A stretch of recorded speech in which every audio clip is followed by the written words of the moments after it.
Staying in our nation's capital, there are more than 700,000 residents in the District of Columbia, represented by a mayor and city council. Residents pay taxes like every American citizen, but do not have a voting member of Congress in the House or the Senate. Yet decisions made by the mayor and other city officials have national implications. Recently, the city's attorney general brought charges against the Proud Boys and Oath Keepers over the January 6th deadly attack on our nation's capital. Joining us now for more on that, we have real D.C. politics.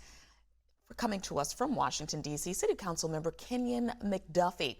Kenyan, it's a pleasure to have you, sir. Thank you. Now, you're running for Attorney General in our nation's capital.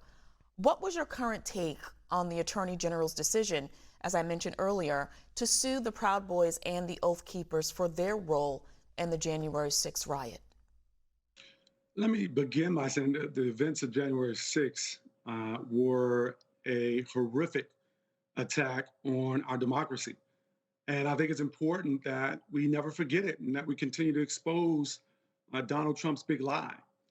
I think elected officials who support Trump and his lie must be voted out of office. And our current Attorney General, Karl Racine, is doing exactly what needs to be done to bring charges against anyone who would attack Congress and try to overturn our free and fair elections. And so I really appreciate that the DC Attorney General is seeking to punish organizations and individuals financially through these civil suits.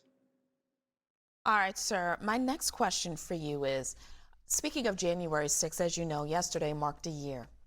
The current mayor, Muriel Bowser, played a role in getting the D.C. National Guard to the Capitol to help, right? D.C. Metropolitan Police also played a huge role, put themselves in the middle of that chaos to assist. Explain why it's important that D.C. residents have more of a voice, especially with situations like what occurred a year ago yesterday. It's a great question. A lot of people around the country don't know that the District of Columbia does not have voting representation in the Congress, in the Senate, in the House of Representatives. And it is extraordinarily important that we have a voice so that we can keep the more than 700,000 residents who live here and call the District of Columbia home safe. What we saw on January 6th of last year was a very dark day in our nation's history. And it's important that we be able to coordinate with our federal partners to keep people safe to come. And so I appreciate that question. The residents of Washington, D.C., we fight in our nation's wars, we pay our taxes, and we contribute to the fabric of the United States like every other citizen of every other state. And it's important that we also have representation in Congress. All right, your journey from city council to now running for Attorney General of your city, D.C., right, will be quite different. Talk about how that journey has prepared you, if elected, to serve as Attorney General. Sure. Look, we're at a crossroad in the District of Columbia and frankly, across the United States. And in this moment, following the death of George Floyd, Breonna Taylor, and so many others across the United States, we really need leadership who's going to be a voice for people who felt like they have not had a seat at the table to make decisions about policing reform, to make decisions about consumer protection, to make decisions about environmental justice.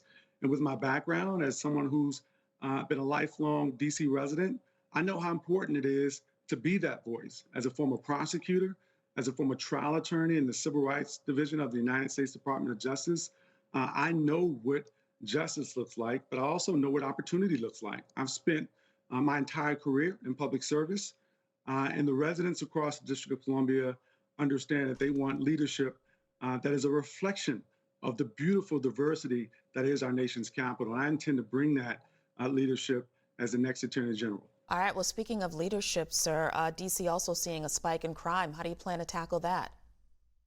I won't tell you simply about what I plan to do in the future. I'll tell you what I'm doing now. I passed one of the most comprehensive criminal justice reform bills in the nation's history, frankly. In the District of Columbia, certainly, with the Neighborhood Engagement Achieve Results Act. We call it the NEAR Act for short. And what it did was usher in a public health-based approach to crime prevention and intervention, which is extraordinarily important, recognizing the work of our law enforcement partners, but also understanding that we can't arrest our way out of the violence that we're seeing in the District of Columbia in cities across the United States. We've got to make sure that we're bringing resources to these communities that have been plagued by violence for quite some time. We have to hold people accountable when they commit crimes, and that's extraordinarily important. And I know how to do that. I've done that in my career as a prosecutor.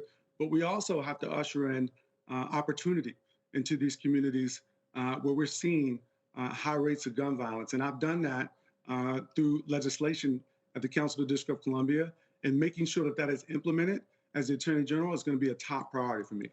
Yeah. How will you open up the dialogue, though, sir, in a time where police and Black community, I mean, that relationship has just been broken in some communities where there's no trust? How will you restore trust? Got about a minute left. That's a great question. And I've traveled the country with policing practices experts, speaking with departments, investigating departments when they've engaged in a pattern or practice of misconduct.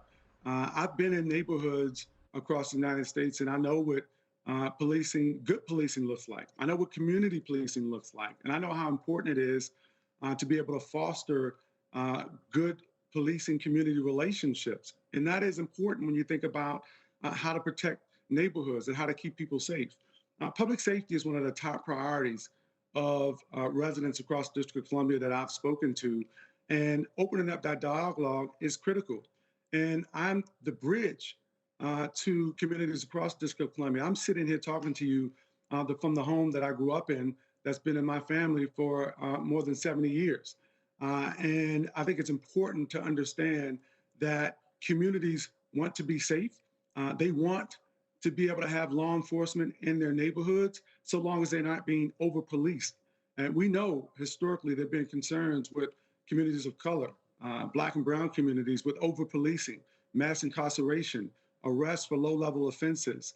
It is important that that doesn't happen. And I've put in place laws to make sure it doesn't. I actually authored the District of Columbia's body cam laws several years ago, one of the most comprehensive police-worn body cam regimes of any city in the United States.